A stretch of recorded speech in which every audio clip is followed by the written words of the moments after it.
November 28, 1867, Cypress Bend Plantation, Louisiana. It's Thanksgiving morning, and in the big house, 3 sons are about to sit down to their final meal. They don't know it yet, but the woman preparing their feast has been planning this moment for 30 years. Her name is Esther Carter, and today she's going to use nothing but a cast-iron kettle and decades of carefully cultivated rage to bring down an entire plantation dynasty. This isn't just another story about the antebellum South. This is the story of a woman whose name was deliberately erased from history books because her truth was too dangerous to remember. But here's what they couldn't erase: the kitchen that still echoes with her footsteps, the house that refused to stand after she left, and the legacy that turned a cook into a legend. Cypress Bend Plantation, Louisiana. Before we begin tonight's story, let me ask you something. Where are you watching from right now, and what time is it there? Don't forget to like and subscribe for more real-life stories. November 28, 1867. The war has been over for 2 years, but nothing has changed. Not really. The chains are gone, replaced by contracts that bind just as tightly. The whips have been traded for wages so small they might as well be insults. And in the big house, the Ruddled family still sits at the head of their table, carving turkey while their former slaves serve them. But today is different. Today, the woman in the kitchen isn't just cooking. She's preparing something that will end their bloodline forever. Her name is Esther Carter, though the family has never bothered to learn it. To them, she's simply the cook. But Esther remembers everything. She remembers when they sold her 7-year-old daughter to pay a gambling debt. She remembers the sound of her father's screams when they left him tied to a post for 3 days. She remembers every insult, every blow. Every night she lay awake planning this moment. And now, as the lard bubbles in her kettle like molten gold, she's about to serve them exactly what they deserve. The kitchen at Cypress Bend was Esther's domain, but it was also her prison. For 30 years, she had moved through that space like a ghost, invisible to the family she fed, her hands working automatically while her mind cataloged every cruelty. The cast-iron pots that lined the walls weren't just tools to her, they were weapons waiting for their moment. But let me take you back to where this all began, because Esther's story isn't just about revenge. It's about survival, resistance, and what happens when a human being is pushed beyond their breaking point. Esther was born into slavery in 1837, the daughter of Binta, a woman who had been stolen from the Senegambian coast. Binta never spoke of her homeland, but she carried its rhythms in her cooking, its strength in her silence, and its wisdom in the stories she whispered to her daughter when the masters weren't listening. When the pot boils, Binta would say, stirring a pot of gumbo with one hand while braiding Esther's hair with the other, you don't scream, you wait, you watch, then you feed it what it needs. Those words would echo in Esther's mind for decades, taking on new meaning with each passing year of suffering. The Ruddled family owned Cypress Bend, 1,500 acres of sugarcane worked by nearly 200 enslaved people. Colonel William Rutledge was a man who prided himself on his benevolence. He allowed his slaves to marry, to name their children, to practice their religion in the quarters after work was done. He told visitors from the north that his people were happy, that they sang while they worked, that they were treated like family. What he didn't mention were the iron crosses behind the smokehouse, where the difficult slaves were left to hang. He didn't talk about the women who disappeared in the night when they caught the attention of his sons. He didn't explain why the cemetery at the edge of the property was filled with graves marked only by wooden crosses. No names, no dates, just rotting wood to mark lives that officially never existed. Esther learned early that survival meant invisibility. She kept her head down, her voice quiet, her thoughts hidden. She learned to cook the way her mother had taught her, with ingredients that told stories the white family would never understand. She learned which herbs could ease pain and which could cause it. She learned that a cast-iron skillet could crack a skull just as easily as it could fry an egg. But most importantly, she learned to wait. The first real test of that patience came when she was 15. She had just given birth to her daughter Clara, a light-skinned child with bright eyes and her grandmother's stubborn spirit. For 7 years, Esther managed to keep Clara close, teaching her the same lessons Binta had taught her: how to move without making noise, how to make herself small when the masters were angry, how to remember names even when no one else would. Then came the letter from New Orleans. Colonel Rutledge had gambling debts. His eldest son Nathaniel had expensive tastes and expensive habits. The rice crop had failed and the sugar wasn't bringing the prices it once had. Something had to be sold, and 7-year-old Clara, with her light skin and quick mind, would fetch a good price in the New Orleans market. They told Esther it was for the child's own good, that Clara would be trained as a house servant, maybe even taught to read, that she'd have a better life in the city than she could ever have at Cypress Bend. Esther knew they were lying. She had seen the letters that came from New Orleans, had heard the whispered conversations about the special houses where light-skinned girls were trained for purposes that had nothing to do with housework. The night before they took Clara away, Esther held her daughter close and whispered every name she could remember. Her grandmother's name, her great-grandmother's name, the names of aunts and cousins who had been sold or died or simply disappeared. She made Clara repeat them until the child could recite them like a prayer. "Remember us," Esther whispered. "No matter where you go, remember where you came from." Clara was taken away in a wagon before dawn. Esther was forced to serve breakfast to the family that morning, to smile when they asked if the eggs were to their liking, to nod when Colonel Rutledge mentioned that he'd done her a favor by finding her daughter such a good situation. That night, Esther walked into the swamp and screamed until her voice gave out. When she returned to the kitchen, her eyes were dry and her hands were steady, but something fundamental had changed inside her. The woman who had walked into those dark waters was gone. What came back was something harder, something that had learned the true meaning of her mother's words. You wait, you watch, then you feed it what it needs. The years that followed blurred together in a haze of endless work and careful planning. The Civil War came and went, bringing promises of freedom that turned out to be as hollow as the Colonel's promises about Clara. The Emancipation Proclamation changed the words on paper, but it didn't change the reality of life at Cypress Bend. The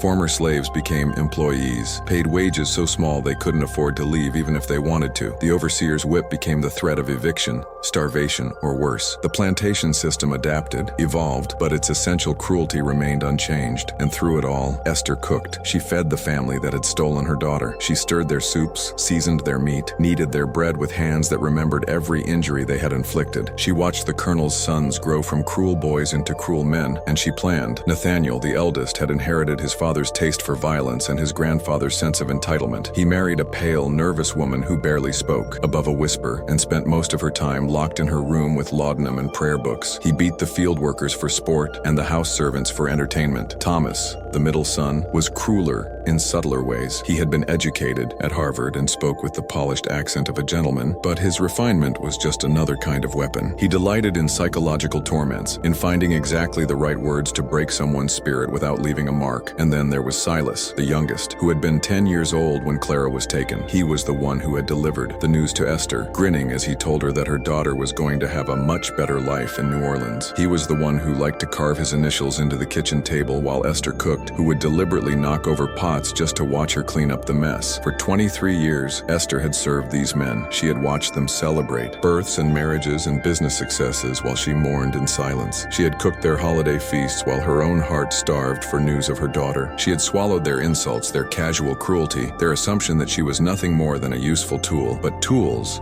as Esther had learned, could be dangerous in the right hands. The plan came to her not all at once, but slowly, like a recipe being perfected over time. It started with small observations, small experiments. She noticed that the family always gathered in the kitchen on Thanksgiving morning, drawn by the smells and the warmth and the promise of the feast to come. She noticed that they drank heavily on holidays, that their guard was down, that they felt safe in their own home. She noticed that cast iron holds heat for a very long time. The lard was key. Deep frying had become fashionable among the wealthy families of Louisiana, a way to show off their prosperity and their cook's skills. The Rutledges had invested in a large brass kettle specifically for this purpose, along with the special equipment needed to heat enough oil to submerge an entire turkey. Esther had cooked this meal before, had watched the oil bubble and dance at temperatures that could strip skin from bone in seconds. She had seen what happened when careless cooks let water drip into hot oil, had witnessed the explosive violence of superheated fat hitting moisture. She began to plan in earnest the summer before, making small preparations that would seem innocent to casual observation. She loosened floorboards in the pantry where she could hide supplies. She sharpened knives until they could split hairs. She studied the family's routines until she could predict their movements with clockwork precision. But most importantly, she prepared herself mentally for what she was about to become, because Esther understood that once she crossed this line, there would be no going back. She would no longer be Esther the cook, the invisible woman who fed her oppressors in silence. She would become something else entirely, something that the history books wouldn't know how to categorize. She would become justice itself, served boiling hot. Thanksgiving morning dawned gray and humid, the kind of weather that made the air feel thick enough to chew. The cypress trees that gave the plantation its name stood like sentinels around the property, their Spanish moss hanging like funeral shrouds in the still air. Even the bayou beyond the fields seemed quieter than usual, as if nature itself was holding its breath. Inside the big house, the Rutledge family was already already celebrating. Colonel William Rutledge sat in his study, sipping bourbon and reading letters from business associates in New Orleans. The war might be over, but there was still money to be made from the misery of others. Sharecropping was proving almost as profitable as slavery, with the added benefit of plausible deniability. His sons moved through the house like lords surveying their domain. Nathaniel inspected the silverware settings with the eye of a man who had never polished silver himself. Thomas read poetry aloud to his wife, who nodded appreciatively at verses about pastoral beauty and noble suffering. Silas played cards with visiting cousins, cheating casually because he could. None of them spared a thought for the woman in the kitchen who was preparing their feast. Why would they? Esther had been there so long she was part of the furniture, as reliable and unremarkable as the cast iron stove she cooked on. But in the kitchen, Esther moved with the focused intensity of a woman performing a sacred ritual. She had risen before dawn to begin her preparations, not just for the meal, but for what would come after. The turkey sat untouched on the cutting board, its golden skin gleaming in the firelight. It would never make it to the table. The large brass kettle dominated the center of the kitchen, filled with enough lard to deep fry a bird that would feed 12 people. Esther had calculated the volume precisely, had tested the temperature repeatedly over the past weeks. She knew exactly how long it would take to reach the perfect heat, knew the exact moment when the oil would be ready for its true purpose. As she worked, Esther's mind was calm, focused, clear. This wasn't rage anymore. This had transcended anger and become something purer, something that felt almost holy. She was about to balance scales that had been weighted against her people for generations. She was about to make the powerful taste their own medicine. The first sign of what was coming appeared around noon, when Silas wandered into the kitchen looking for an early taste of the feast. He had always been the most casual in his cruelty, the one who treated the violence of slavery like a game. Now 28 years old, he carried himself with the easy confidence of a man who had never faced consequences for his actions. "Smells good in here, Auntie," he said, using the diminutive term that was supposed to be affectionate but always sounded like an insult. He moved to the stove where the kettle bubbled, lifting the lid to peer inside at the golden oil. "Careful," Esther said quietly, not looking up from the vegetables she was chopping. "That's hot enough to take your skin clean off." Silas laughed, the same laugh she remembered from when he was 10 years old and had just told her that her daughter was gone. "Everything's dangerous when you don't know what you're doing. Good thing we've got you to handle the dangerous stuff, right?" He reached toward the kettle handle, not to lift it, but just to show that he could, that there was nothing in this kitchen that didn't belong to him by right. His fingers were inches from the iron when Esther's hand closed around his wrist like a vice. "I said be careful," she repeated, her voice so low it was almost a whisper. For a moment they stood frozen like that, his hand reaching for the kettle, her fingers wrapped around his wrist. In that moment something passed between them, some recognition that the old rules were about to change forever. Silas pulled his hand back slowly, his eyes never leaving Esther's face. For the first time in his life, he was looking at her really, looking at her, seeing something there that he didn't understand but instinctively feared. "You're right," he said finally. "Wouldn't want to get burned." He left the kitchen, but Esther could feel his confusion lingering in the air like smoke. He sensed that something was different, but his privileged mind couldn't process what it might be. Men like Silas Rutledge had never learned to recognize danger from the women they considered property. That would be his last mistake. The oil in the kettle had reached the perfect temperature, hot enough to cook instantly, hot enough to kill. Esther tested it with a drop of water that hissed and spat like an angry cat. She adjusted the fire beneath it, banking the coals to maintain the exact heat she needed. Everything was ready. The stage was set. The only thing left was for the actors to take their places. It was Thomas who entered the kitchen first when Esther called that the meal was ready. He came expecting to oversee the final preparations, to criticize her technique or suggest improvements, as he had been doing for years. He was carrying a glass of wine and wearing the satisfied expression of a man anticipating a good meal. "The turkey smells wonderful," he said, moving toward the cutting board where the bird still sat, uncooked and forgotten. "Though I'm surprised it's not ready yet. You're usually so punctual with your timing." "There's been a change of plans," Esther said calmly. She was standing beside the kettle now, her hands protected by thick leather gloves, her expression serene. Thomas followed her gaze to the bubbling oil and frowned. "What sort of change?" "We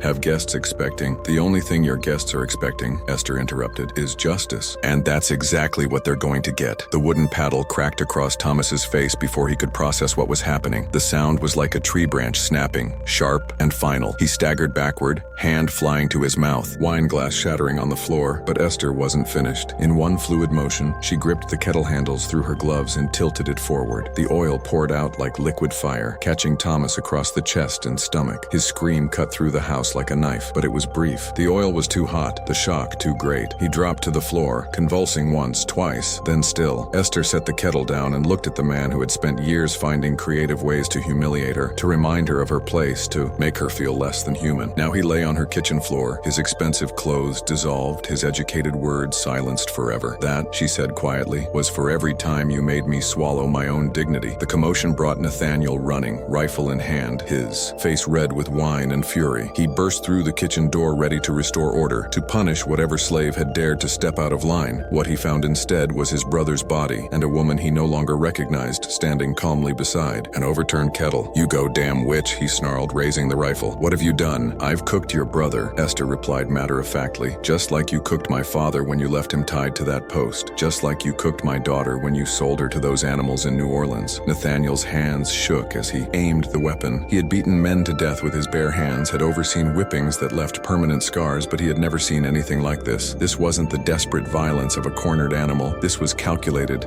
deliberate, terrifying in its calm precision. "You're insane," he whispered. "No," Esther said, moving slowly toward the second pot of oil she had prepared for exactly this moment. "I'm awake. For the first time in 30 years, I'm finally awake." The rifle discharged wild, the bullet embedding itself in the pantry wall. Nathaniel was too shocked, too drunk, too unprepared for this reversal of the natural order to aim properly. Esther used his confusion to her advantage, closing the distance between them before he could reload. The cast-iron skimmer caught him across the temple with a sound like a melon dropping. He fell hard, the rifle clattering away across the floor. Esther stood over him, the kitchen implement still in her hand, and remembered every person he had brutalized over the years. "This is for Jonas," she said, bringing the skimmer down again. "This is for Mariah. This is for Samuel. This is for every name you never bothered to learn." When Silas finally appeared, drawn by the sounds of violence, he found a kitchen that looked like a battlefield. His brothers lay motionless on the floor, and the woman he had known all his life stood among them like an avenging angel, covered in oil and blood and completely transformed. "Esther," he said, his voice barely audible. What are you doing?" She turned to look at him, this man who had been present at every crucial moment of her suffering, who had been there when they took her daughter, who had carved his initials into her workspace like a dog marking territory, who had never in 28 years bothered to see her as fully human. "I'm finishing what you started," she said simply. The third pot of oil was smaller, but no less effective. Silas tried to run, but Esther had spent decades learning every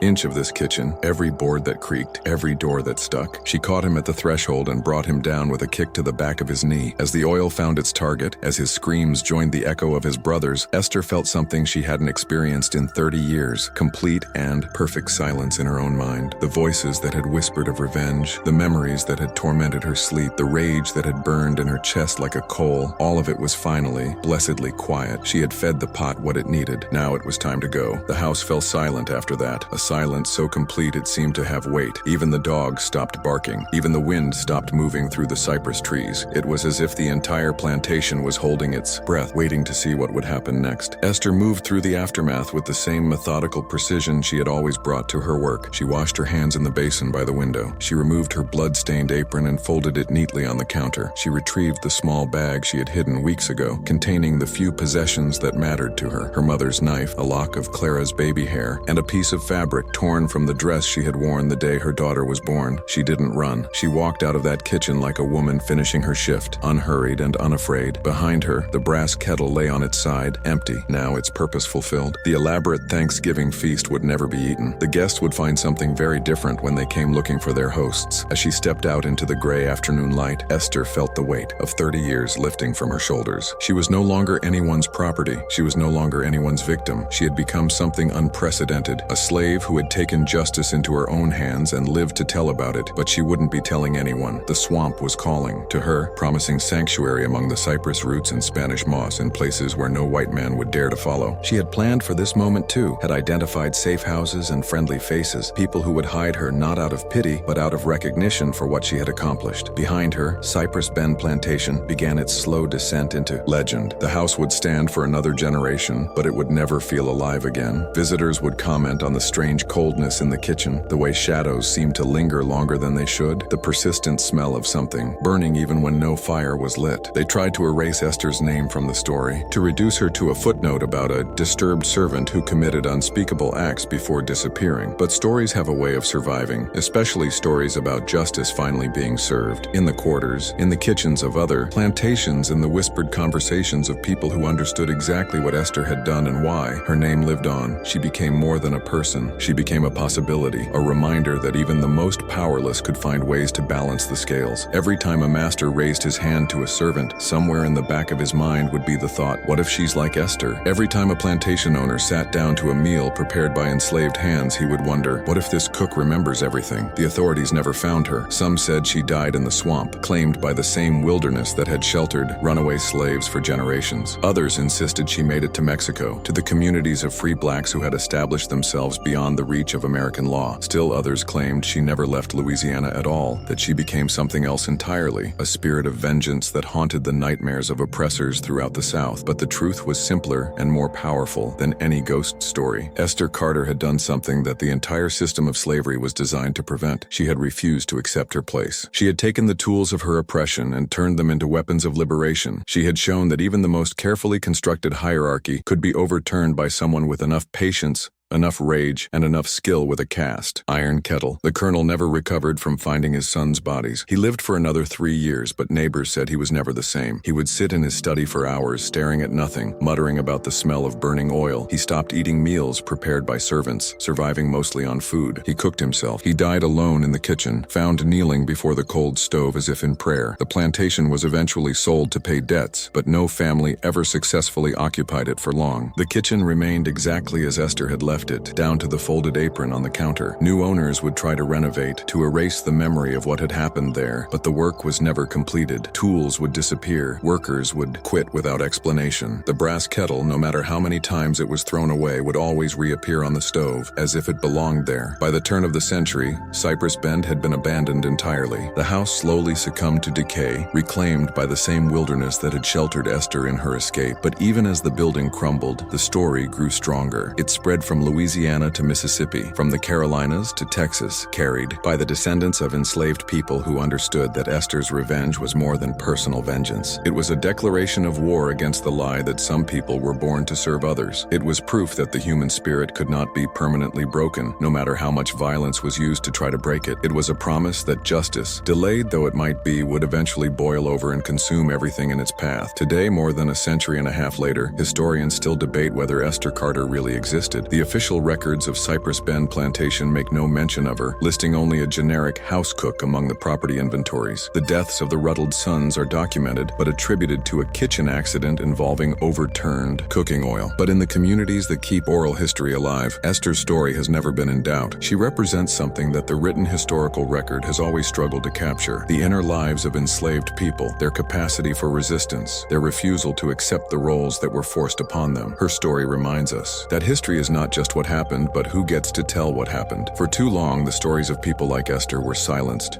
erased, forgotten. But silence and forgetting are not the same thing. In kitchens across the American South, in families who trace their ancestry back to slavery, in communities that have preserved memories too dangerous to write down, Esther Carter's name is still whispered with something approaching reverence. She was the cook who refused to stay in her place. She was the woman who turned her oppressors' hunger against them. She was the slave who freed herself with fire and oil and 30 years of patient rage. And in a world that still struggles with questions of justice, power, and resistance, her story remains as relevant as ever. Because Esther Carter proves something that every tyrant fears: that the people they oppress are always watching, always remembering, and always finding ways to turn the tools of oppression into weapons of liberation. Her legacy is not in monuments or museums, but in every act of resistance, every refusal to accept injustice, every moment when someone who has been told they are powerless discovers that they are anything but. The pot is still boiling, and somewhere Esther Carter is still stirring it, waiting to serve justice to those who think themselves too powerful to face consequences for their actions. Remember her name, remember her story, and remember that sometimes the most profound acts of resistance happen not on battlefields or in courts of law, but in kitchens, where patient hands prepare exactly what the moment requires.